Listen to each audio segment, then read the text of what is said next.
9.6 FM में आप हो आरजे प्रतीक्षा के साथ। और मैं आप लोगों को बता दूं यार, आज का शो बहुत ज़्यादा स्पेशल होने वाला है क्योंकि मेरे साथ यहाँ स्टूडियो में मौजूद हैं गौरव यादव जी, जो गंगानगर के एसपी हैं।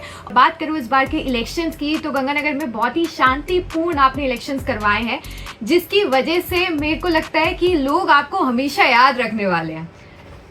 सर, अब जैसे कि गंगानगर में देखा जाता है कि हर बार जो है ड्रग्स के केसेस बढ़ते जा रहे हैं, स्पेशली यंगस्टर्स में। और ऐसे में आप कौन कौन से प्रिकॉशंस हैं जो लेना स्टार्ट कर रहे हैं, जो आपने लिए हैं स्टेप्स?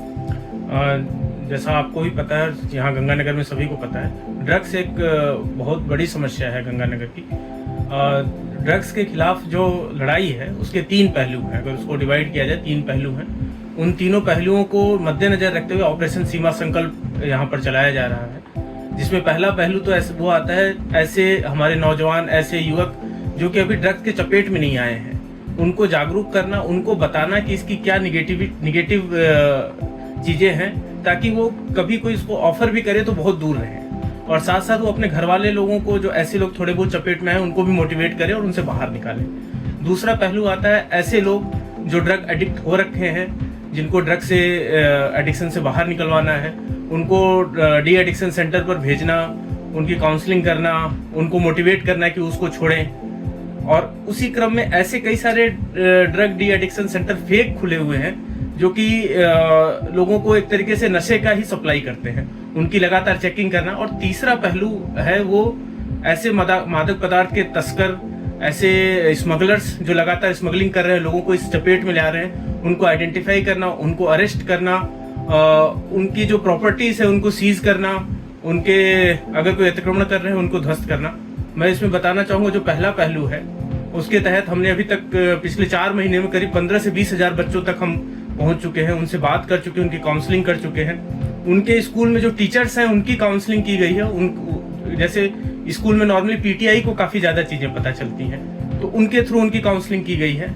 एक तो वो चीज़ की गई। इसके अलावा एक हमने पोस्टर प्रतियोगिता कराई थी यहाँ पर, जिसमें सभी स्कूल के बच्चों को इन्वॉल्व किया था, अलग अलग एज कैटेगरी के, 0 से 5 ईयर्स, 5 to 10, 15 ईयर्स तक एंड अबव 15 ईयर। शुरू में तो हमें लगा पता नहीं कैसा रिएक्शन आएगा, कैसा नहीं आएगा, बट ओवरऑल 1 महीने में करीब 1500 बच्चों ने पार्टिसिपेट किया। रिस्पॉन्स काफी अच्छा, बहुत अच्छा रिस्पॉन्स मिला। और बच्चों का जो पोस्टर्स देख करके, पेंटिंग्स देख करके ये स्पष्ट लग रहा था कि किस तरीके से ये फील करते हैं। उसको कराने के पीछे एक मोटिव ये भी था कि बच्चे अगर पोस्टर बनाएंगे तो अपने घर में भी बात करेंगे, 4 लोगों से और आइडियाज लेंगे, उनको भी पता चलेगा। ये एक्टिविटी एक तरीके से 1 हफ्ते की हो जाएगी, तो 1 हफ्ते तक उस चीज़ पे डिस्कशन होगा। तो जो पोस्टर्स आए उनको, बच्चों को सम्मानित भी किया गया, एक तरीके से उनको मोटिवेट भी किया गया, उनको अपनी गैंग में शामिल किया गया कि ये इसके विरुद्ध लड़ाई लड़ेंगे। और उनके पोस्टर्स को हमारा जो एसपी ऑफिस है, वहाँ पर एक परिवादी सेंटर है, जिसमें कोई कंप्लेनेंट आता है तो यदि उसको वेट करना होता है तो उसको वहाँ पे बैठाते हैं, आराम से वहाँ बैठ सकता है। तो वहाँ करीब प्रतिदिन परिवादी, उसके साथ 2-3 लोग आते हैं। इस तरीके से 100 के आसपास लोग उसमें डेली आते जाते हैं। तो उस पूरे जो सेंटर है उसके वॉल्स पे पोस्टर्स लगा दिए गए, ताकि व्यक्ति अगर बैठेगा, आधा घंटा 15 मिनट बैठेगा, तो पोस्टर्स को देखेगा, उसको थोड़ा सा मोटिवेशन मिलेगा। ठीक है सर। अब जैसे कि आपने मुझे बताया कि आपने इनिशिएटिव लिए हैं रिगार्डिंग ड्रग्स को लेके। अब मार्केट में देखा गया है कि बहुत से लोग अवेयर हैं कि ये तरीके के पर्टिकुलर ड्रग्स आते हैं, लेकिन आजकल ऐसे भी ड्रग्स आ गए हैं जिनके बारे में लोग अवेयर नहीं है। तो उन ड्रग्स के बारे में आप हमारे लिसनर्स को बताइए। नॉर्मली जो ड्रग्स जिनके बारे में पता होता है, उसको एक शेड्यूल H होता है एनडीपीएस एक्ट का, जिसमें शामिल किया जाता है और उसके बाद एनडीपीएस एक्ट के तहत कार्रवाई की जाती है। ऐसे कई नए मेडिकेटेड ड्रग्स आते रहते हैं, जिनकी जो नशे के लिए यूज़ होते हैं। जैसे अभी प्री गाबालिन काफ़ी चल रहा है, तो उसके लिए हमने 144 में उसको प्रतिबंधित कर रखा है। और स्टेट गवर्नमेंट, सेंट्रल गवर्नमेंट को ये राइट अप लिख रखा है कि उसको एनडीपीएस में शामिल करें। तो जैसा प्री गाबालिन, इस तरीके से कई सारे और ड्रग्स हैं, वो उनके नाम यहाँ पर बताना उचित नहीं भी रहेगा, क्योंकि कई लोग जिनको वास्तव में जो एनडीपीएस ड्रग से नहीं मिलेगा तो उसके पीछे भी भाग सकते हैं। लोग उसको टारगेट कर सकते हैं। तो इट्स बेटर कि ये चीज़ें जानकारी न रहे तो ज़्यादा बेहतर है। बिल्कुल सर, बिल्कुल, आई रिस्पेक्ट दैट। अब मैं पूछना चाहूँगी, जैसे आपसे पहले भी हमारे कुछ पुलिस के कैप्टन रहे हैं, जैसे कि सुधीर प्रताप जी, उन्होंने यहाँ पर नशा मुक्ति केंद्र जो थे वो चलाए थे। तो आगे आने वाले टाइम में आप इन चीज़ों पर कैसे अमल करने वाले हैं? बिल्कुल, मुझे इस बात की जानकारी है, इस पे स्टडी भी की गई है और इसको किस तरीके से एक नया स्वरूप दे करके नए तरीके से चलाया जाए, इसके बारे में सोच विचार चल रहा है। तो हम अवश्य ही इस डायरेक्शन में कोई ना कोई फ्यूचर में स्टेप लिया जाएगा। सर, अब जैसे हमने ड्रग्स की बात करी, अब मैं आती हूँ क्राइम पे। देखा गया है कि गंगानगर जो है वो एक तरीके से बॉर्डर का इलाका पड़ता है और यहाँ पे क्रिमिनल्स आते हैं, क्राइम करके चले जाते हैं। इसको रोकने के लिए आप कौन कौन से प्रिकॉशंस या मैं कहूँ मेजर स्टेप्स जो है वो आप ले रहे हैं? इसमें यदि देखा जाए इसको 2 कैटेगरी में बांटा जा सकता है। पहली चीज़ है प्रिवेंटिव एक्शन। कोई बाहर से क्रिमिनल आता है, उसको आइडेंटिफाई करना, उसको पहले ही पकड़ लेना कि ये क्रिमिनल टाइप का व्यक्ति है, यहाँ आएगा तो क्राइम करेगा। उसके लिए एक ऑपरेशन क्लीन स्वीप चलाया जा रहा है, जिसमें जितने भी पीजी, धर्मशाला, सराय या इवन धार्मिक स्थल हैं, उनको लगातार हमारे जो इंटेलिजेंस के पुलिस के बंदे रहते हैं वो लगातार चेक करते रहते हैं, लगातार इन पे नज़र रखते हैं। कोई बाहर का व्यक्ति यदि आया है तो उसकी क्या एक्टिविटी है, और जो इनके संचालक हैं उनको भी पाबंद करते रहते हैं। यदि आपको किसी भी तरीके का संदिग्ध व्यक्ति मिलता है तो हमें बताएं। ये तो पहला पोर्शन हो गया। दूसरा पोर्शन है क्राइम करके चले जाते हैं। तो इसमें मैं बताना चाहूँगा कि हमने एक स्पेशल टीम फॉर्म की थी इलेक्शन के दौरान में, जो कि लगातार 15 दिन पंजाब में कैंप करके उसने ऐसे लोगों को पकड़ने का कार्य किया था और उसने 40 लोगों को पकड़ के ले आए थे। अभी कल ही हम एक 40,000 रुपए का इनामी व्यक्ति था जो एनडीपीएस का स्मगलर भी था, उसको पंजाब से उठा करके ले आए हैं। तो उसके लिए हमारी एक डेडिकेटेड टीम है जो जहाँ पर जरूरत पड़ती है वहाँ जाती है और पकड़ के ले आती है ऐसे।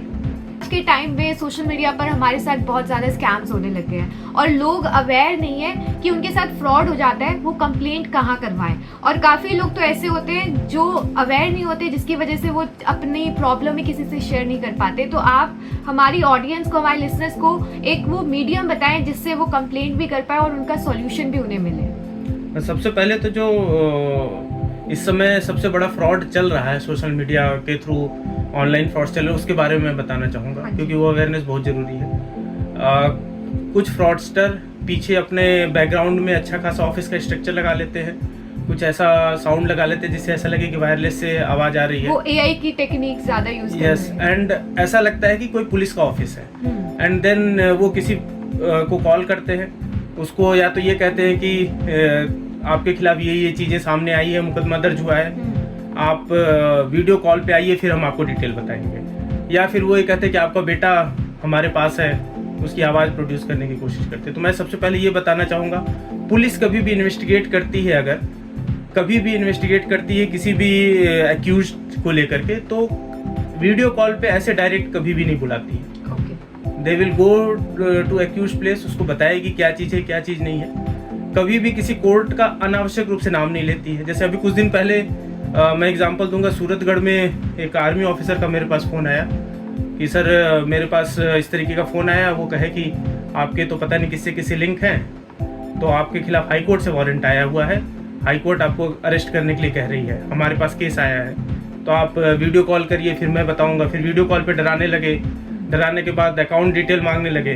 तो जब अकाउंट के बाद OTP मांगा तो फिर इनको कहीं से उसमें क्लिक कर गया। तो इवन जो बहुत मतलब यूँ कहें जागरूक लोग हैं, पढ़े लिखे लोग हैं, वो भी कहीं ना कहीं डर की वजह से या किसी और वजह से झांसे में आ जाते हैं। तो बेसिक चीज़ है, OTP नहीं देना है अपने को, किसी को आधार कार्ड डिटेल नहीं देना है, किसी को अपने मोबाइल का एक्सेस नहीं देना है। कोई अगर ऐसा ऐप डाउनलोड करने को कहे जिसके बारे में आपको जानकारी नहीं है तो बिल्कुल ही नहीं करना है। अगर ये 3-4 चीज़ों से आदमी बच जाएगा तो साइबर फ्रॉड से बच सकता है। एक बार साइबर फ्रॉड अगर आपके साथ हो गया, आपको पता चलता है, तो सबसे पहला काम करना चाहिए 1930 पर कॉल करें और अपनी सारी डिटेल्स वहाँ पर बता दें। तो अगर किसी अकाउंट में पैसा भी गया है, जितना जल्दी बताएंगे उतना जल्दी वो पैसा रोका जा सकेगा वहाँ पर। एंड जो पोर्टल का सिस्टम है 1930 पर जब आप कंप्लेंट करते हैं तो उसके बाद वो स्टेप वाइज आकर के साइबर पुलिस स्टेशन और संबंधित पुलिस स्टेशन में भी जाता है, तो वो कहीं ना कहीं लॉजिकल कंक्लूजन पे पहुंचता है। तो 1930 पे कॉल करने के बाद आप संबंधित पुलिस स्टेशन पे भी जाकर के अपना FIR रजिस्टर करा सकते हैं। ये बहुत ज़रूरी है कि अगर किसी के साथ साइबर फ्रॉड हो गया है किसी वजह से, पहले तो बचने की कोशिश करनी चाहिए। अगर हो गया है तो तुरंत उसको 1930 पे कॉल करना चाहिए। सर जैसे अभी हमने साइबर क्राइम की बात की और आपने एक सिचुएशन डिस्क्राइब की, कई बार ऐसा होता है कि जो यूजर्स होते हैं वो पैनिक कर जाते हैं ऐसी सिचुएशन में, क्योंकि वो एक तरीके से सिचुएशन ही ऐसे क्रिएट करते हैं स्कैमर्स कि सामने वाले को लगता है कि वो रियल है। ऐसे में जो यूजर्स हैं या मैं कहूँ जो लोग हैं वो उन्हें कैसे रिएक्ट करना चाहिए या क्या क्या और चीज़ें हैं कि मतलब इन्हें ध्यान में रखना चाहिए जब फ़ोन आता है या कोई भी ऐसी वीडियो कॉल आती है उनके पास? देखिए, सबसे पहले तो बेसिक चीज़ है कि ये सबको नॉलेज रहनी चाहिए कि साइबर फ्रॉड बहुत सारे हो रहे हैं। किसी भी तरीके का कोई अगर पैसे मांगने की बात करे तो तुरंत दिमाग में क्लिक होना चाहिए। किसी भी तरीके की कोई आधार कार्ड डिटेल मांगने की कोशिश करे, कोई OTP मांगने की कोशिश करे, मतलब ऑफिसर्स तक के पास ऐसे फ़ोन आ जाते हैं कि आपका फ़ोन इतनी देर में बंद होने वाला है या आपके फ़ोन से फ्रॉड हो रखा है। तो अगर मेरे फ़ोन से फ्रॉड हो रखा है तो पुलिस मेरे पास आएगी, इन्वेस्टिगेट करेगी, दैट्स ऑल। उसमें पैनिक करने की कोई ज़रूरत नहीं कि मेरे फ़ोन नंबर से या मेरे आधार कार्ड से और सिम इशू हुए होंगे तो कोई बात नहीं है। तो बेसिक चीज़ है, पहली चीज़ की पैनिक नहीं करना है, अपने कोई डिटेल शेयर नहीं करने, पर्सनल इन्फॉर्मेशन बिल्कुल नहीं शेयर करनी है। और अपने, जैसा मैंने पहले भी कहा, वापस रिपीट करता हूँ, किसी तरीके का OTP नहीं देना है, किसी तरीके का ऐप नहीं डाउनलोड करना है जिसके बारे में आपको पता नहीं हो, जिसके बारे में आप श्योर नहीं हो, और किसी भी तरीके का आधार डिटेल या फ़ोन नंबर डिटेल नहीं देना है। एक एग्जांपल और मैं बताऊंगा। हाँ जी। एक बुजुर्ग व्यक्ति थे, बुजुर्ग तो क्या कहेंगे, 50-60 साल के व्यक्ति, तो मैं जोधपुर पोस्टेड था तो वो उस समय मेरे पास आए। उनको SBI का योनो ऐप डाउनलोड करना था। तो उनको लगा कि भाई ये ऐप कैसे डाउनलोड करते हैं। वो गूगल पे गए, गूगल पे जो पहला फ़ोन नंबर था उस फ़ोन नंबर पे कोई हेल्पलाइन नंबर से, ये फ्रॉडस्टर कई बार अपने फ़ोन नंबर को इस तरीके से डालते हैं कि गूगल पे वो पहले मतलब टॉप पर आए। तो उनको लगा कि यही सही नंबर है। उसने उस पर फ़ोन किया तो उन्होंने कहा ठीक है आप ये ऐप डाउनलोड करो। उन्होंने जो फ्रॉडस्टर थे उन्होंने उनसे एनी डेस्क ऐप डाउनलोड करवा दिया। अच्छा। जबकि उनको योनो ऐप डाउनलोड करना था। तो ऐसे ऐप्स हैं जिससे कि अगर आप डाउनलोड करते हो और अपना डिटेल दूसरे वाले से शेयर करते हो, उस पे जो OTP या चीज़ें आती है तो वो आपके फ़ोन का एक्सेस ले सकता है। उसने पूरा एक्सेस ले लिया तो जो OTP उस पे आया, जो भी चीज़ें डिटेल आई, वो सब ट्रांसफर हो गया। तो मेरे पास आया तो मैंने पूछा कोई OTP दिया कि नहीं साहब, कोई OTP नहीं दिया, कुछ नहीं दिया। तो काफ़ी देर तक मुझे भी लगा ये कौन सा फ्रॉड हो गया। फिर मैंने पूछा कि पूरा डिटेल बताइए, तो मुझे पता चला कि जो ऐप डाउनलोड करवाया था वो इस तरीके का ऐप डाउनलोड करवाया था। इसीलिए जरूरी है कि अगर आप कहीं हेल्पलाइन नंबर पे भी कॉल करें तो उसको डबली श्योर हो जाए कि सही जगह पे करो, और उनको भी ये डिटेल्स नहीं देनी है। ये तो हमने सब क्राइम की बात की और आपने क्या क्या प्रिकॉशंस लिए, और अब मैं वापस आऊंगी कि जैसे कि हम जानते हैं 10 से 13 जून तक राजस्थान पुलिस स्थापना दिवस मनाया जा रहा है। वैसे तो ये हर साल 16 अप्रैल को मनाया जाता है, और खास बात ये है कि राजस्थान पुलिस का गठन हुआ था इस दिन, इसी वजह से ये जो दिन है इतना ज़्यादा खास माना जाता है। और अब सर मैं ये पूछना चाहूँगी कि आप इस दिन को और ख़ास बनाने के लिए क्या क्या तैयारियाँ कर रहे हैं और क्या क्या नया होने वाला है ये 3-4 दिन?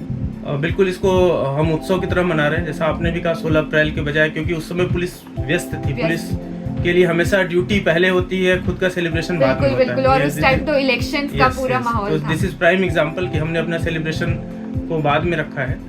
अभी इसमें जहाँ तक बात करें तो first day plantation and blood donation 2 चीज़ हमने की है। आज सुबह एक मैराथन करी थी 3 किलोमीटर की, पुलिस सुरक्षा दौड़ के नाम से, और उसके बाद दिन में जैसा आप प्रोग्राम्स हैं वो डिफरेंट प्रोग्राम्स कर रहे हैं, पब्लिक से इंटरेक्शन कर रहे हैं, हमारे जो पुलिस स्टेशन है उनकी साफ सफाई करने की चीज़ें कर रहे हैं कि ताकि जैसे दिवाली मनाई जाती है उस तरीके से आप सोसाइटी के लिए कंट्रीब्यूट कर रहे हैं। यस। एंड आज इवनिंग में हमारा क्रिकेट मैच है जिसमें जवान और अधिकारी सभी साथ खेलेंगे।